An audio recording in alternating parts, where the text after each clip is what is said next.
Hello everyone, welcome back to our channel cook and eat রান্নাবাটিতে তোমাদের সবাইকে স্বাগত। তো আজকে আমরা চলে এসেছি শাহি চিকেন কোরমার রেসিপি নিয়ে। বিয়েবাড়ির মতো একদম পারফেক্ট চিকেন কোরমা বানাতে হলে কিন্তু আমার এই রেসিপিটি অবশ্যই আপনাকে দেখতে হবে। আর আমার এই ভিডিওটি যদি আপনার ভালো লেগে যায় তাহলে লাইক, কমেন্ট, শেয়ার করতে একদম ভুলবেন না।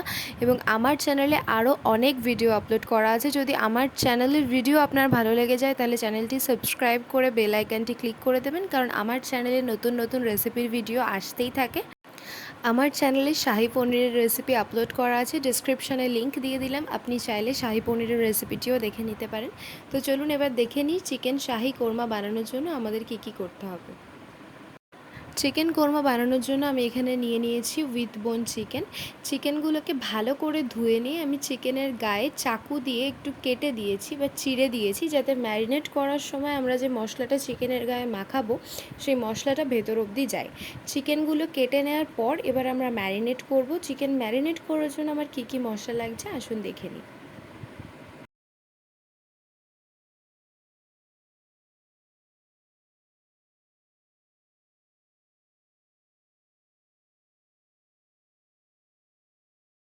চিকেনের পিসগুলো ভালোভাবে ধুয়ে আমার কাট করে নেওয়া হয়ে গেছে। এবার আমরা ম্যারিনেট করে নেব। ম্যারিনেট করার জন্য এখানে আমরা প্রথমে দিয়ে দিয়েছি লবণ, এরপরে আমরা দিয়ে দিচ্ছি লাল লঙ্কার গুঁড়ো, এরপরে আমরা দিয়ে দিচ্ছি গোলমরিচ, আপনারা চাইলে মরিচও ব্যবহার করতে পারেন।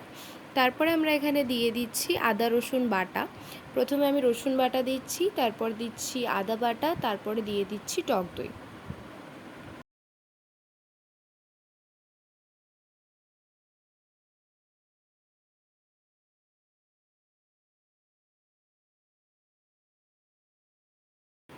আমাদের এখানে চিকেন ম্যারিনেট করার জন্য যা মশলা সেগুলো দেওয়া হয়ে গেছে। এবার চিকেনটা আমরা ভালো করে ম্যারিনেট করে 1 ঘন্টা ঢাকা দিয়ে রেখে দেবো। 1 ঘন্টা পরেই চিকেনটা আমরা রান্নায় ব্যবহার করব।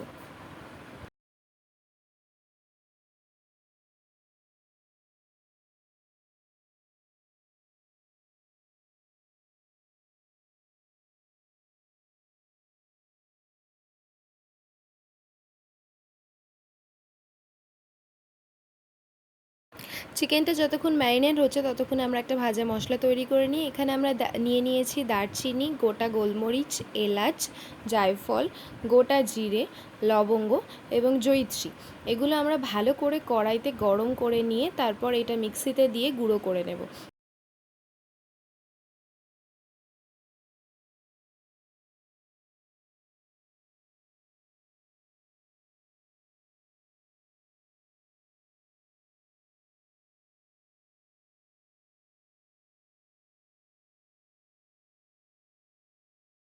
আমাদের ভাজা মশলাটা গরম করা হয়ে গেছে। এরপর এটাকে একটু ঠান্ডা হতে রেখে দিয়েছিলাম। ঠান্ডা হওয়ার পর এটা মিক্সিতে দিয়ে আমরা এখানে গুঁড়ো করে নিয়েছি। এই গুঁড়ো মশলাটা সাইডে রেখে দেবো, এইটা আমরা পরে রান্নাতে কাজে লাগাবো। এখানে আমরা আরেকটা মশলা তৈরি করে নিচ্ছি। সেই মশলাটা তৈরি করার জন্য এখানে আমরা দিয়ে দিয়েছি গোটা কাজু বাদাম, আমন্ড, আর এছাড়াও দিচ্ছি একটু মিহি পেস্ট বানানোর জন্য এতে আমরা কিছুটা জল অ্যাড করছি। আমার কাজু বাদাম আমন্ডের পেস্ট এখানে প্রায় তৈরি হয়ে এসছে। এইটাও কিন্তু আমরা পরে রান্নাতে কাজে লাগাবো। এরপর আমরা এখানে নিয়ে নিয়েছি টক দই, এবং টক দইয়ের সাথে আমি এখানে মেশাবো নারকেলের দুধ। নারকেলের দুধের সাথে টক দই মিশিয়ে আপনারা ব্যবহার করতে পারেন, কিন্তু নারকেলের দুধ যদি আপনার কাছে না থাকে তাহলে আপনি সেক্ষেত্রে নর্মাল দুধ ব্যবহার করতে পারেন। কিন্তু নর্মাল দুধ ব্যবহার করলে সেক্ষেত্রে টক দইটা অ্যাভয়েড করবেন, কারণ নর্মাল দুধ বা টক দই দুটো একসাথে কখনোই রান্নাতে ইউজ করা উচিত নয়। তো আপনি যদি নর্মাল দুধ ব্যবহার করেন তাহলে শুধু নর্মাল দুধই ইউজ করবেন, আর যদি টক দই ব্যবহার করেন তাহলে শুধু টক দই ব্যবহার করবেন। এরপরে আমরা এখানে নিয়ে নিয়েছি আদা রসুন। আদা রসুনটা আমরা বেটে নিয়েছি। আর চিকেন কোরমা বানানোর জন্য আমাদের যেটা মেনলি লাগবে সেটা হচ্ছে পেঁয়াজ। তো এখানে পেঁয়াজগুলো ভালো করে কেটে নিচ্ছি। ধুয়ে কেটে নেওয়া হয়ে গেলে আমরা রান্নাটা শুরু করব।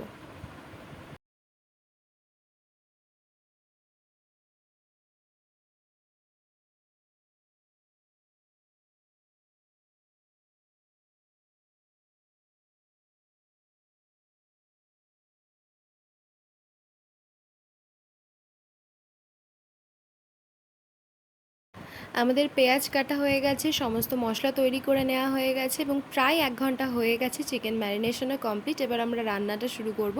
তো কড়াইতে আমি এখানে গাওয়া ঘি দিয়ে দিয়েছি। চিকেন কোরমাটা কিন্তু ঘিতে করলে তার স্বাদ দুর্দান্ত হয়। তো এখানে ঘি দিয়ে দিয়েছি। ঘি দেওয়ার পর ঘিটা গলে আসলে আমরা এতে একটু রিফাইন্ড তেল মিশিয়ে নিচ্ছি। আমরা ঘি আর তেল এই দুটো মিশিয়েই কিন্তু চিকেন কোরমাটা রান্না করব। আমাদের ঘি আর তেল দুটোই গরম হয়ে এসছে প্রায়। এরপর আমরা এতে ফোড়ন দিয়ে দেব কিছু গোটা মশলা। এখানে ফোড়ন দেওয়ার জন্য আমি কী কী ব্যবহার করছি সেগুলো হলো, আমি এখানে ফোড়ন দিয়েছি দারচিনি, জায়ফল, এলাচ, গোটা গোলমরিচ এবং গোটা লবঙ্গ। ফোড়নের মশলাগুলো এখানে দেয়া হয়ে গেছে। তো ফোড়নের মশলাগুলো গরম তেলে বেশ কিছুক্ষণ নাড়িয়ে চাড়িয়ে নেওয়ার পর এর মধ্যে আমরা দিয়ে দেব আগের থেকে কেটে রাখা পেঁয়াজগুলো।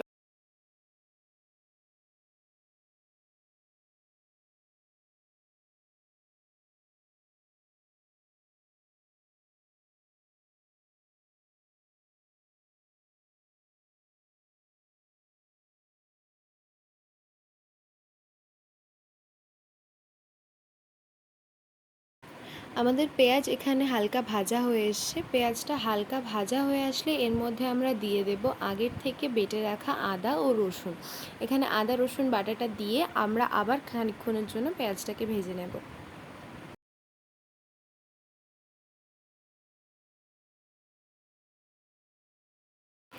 আদা রসুন বাটা দিয়ে পেঁয়াজটা আরও বেশ কিছুক্ষণ ভেজে নেওয়ার পর এর মধ্যে আমরা দিয়ে দিচ্ছি ম্যারিনেট করে রাখা চিকেনের পিসগুলো। চিকেনের পিসগুলো কিন্তু 1 ঘন্টা ম্যারিনেট করে রাখতে হবে।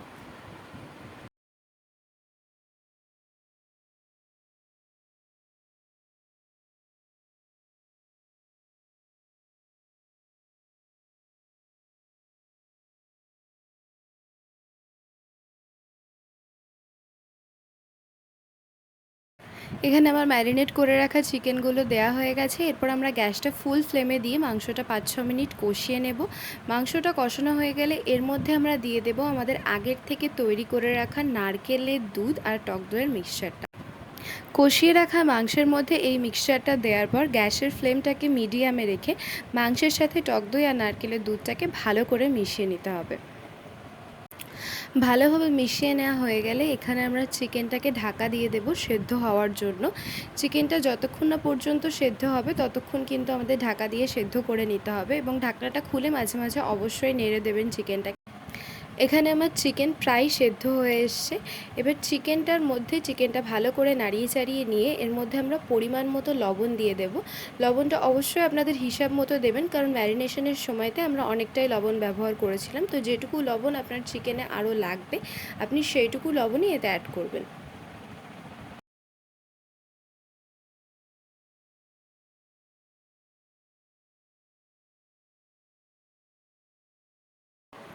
এবার আমরা চিকেনের মধ্যে দিয়ে দেব আমাদের আগের থেকে গুঁড়ো করে রাখা ভাজা মশলাটা। এই ভাজা মশলাটা দিয়ে দিলে কিন্তু কোরমার একটা আলাদা গন্ধ আসে, যে গন্ধটা আশা করি আপনাদের সব্বার খুব ভালো লাগবে। তো মশলাটা দেওয়া হয়ে গেলে এখানে আমি চিকেনটাকে ভালো করে মিশিয়ে নিচ্ছি এবং এই সময় কিন্তু আমি গ্যাসের ফ্লেমটাকে লোতে রেখেছি।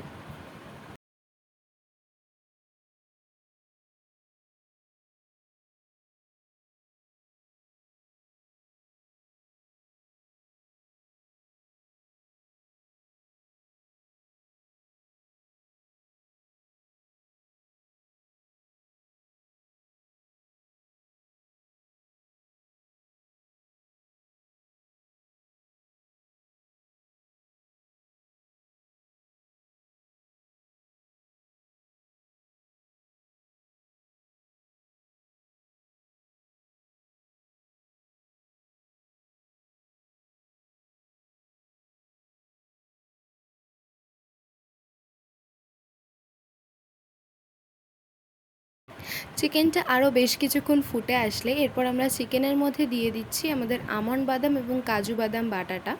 এটা দিয়ে ভালো করে মিশিয়ে নিতে হবে এবং অবশ্যই খেয়াল রাখবেন এতে কিন্তু চিনে বাদাম বা বাড়িতে যে আমরা বাদাম খাই সেই বাদাম ব্যবহার করবেন না। এতে অবশ্যই আমন্ড এবং কাজু বাদামই ব্যবহার করবেন, কারণ কোরমাতে ওগুলোই ব্যবহার করা হয়। এবং আপনি যদি রান্নায় চিনি অ্যাড করতে চান তাহলে অবশ্যই আপনি দিতে পারেন, কিন্তু আমি এখানে চিনিটা স্কিপ করে গেছি, কারণ এই ধরনের শাহি রান্নাগুলোতে সাধারণত চিনি সেভাবে ব্যবহার করা হয় না। এখানে আমন্ড বাদাম এবং কাজু বাদামের পেস্টটা দিয়ে ভালো করে চিকেনটাকে মিশিয়ে নিচ্ছি। চিকেনটা ভালো করে মেশানো হয়ে গেলে একদম শেষে আমি চিকেনটা নামানোর আগে এতে দিয়ে দিচ্ছি কেওড়ার জল। কেওড়ার জল দিলে কিন্তু কোরমার একটা রাজকীয় গন্ধ আসে। ব্যাস কেওড়ার জল দেওয়া হয়ে গেলে চিকেনটাকে ভালো করে মিশিয়ে নিয়ে আর বেশ কিছুক্ষণ ফুটিয়ে নামিয়ে নিলেই তৈরি আপনার রাজকীয় স্বাদের চিকেন কোরমা।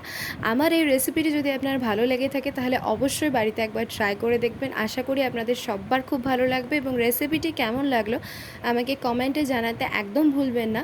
এবং আপনারা যদি চান আমি কোনো রেসিপি রান্না করি তাহলে আপনারা অবশ্যই আমাকে কমেন্টে তার নেম সাজেস্ট করতে পারেন।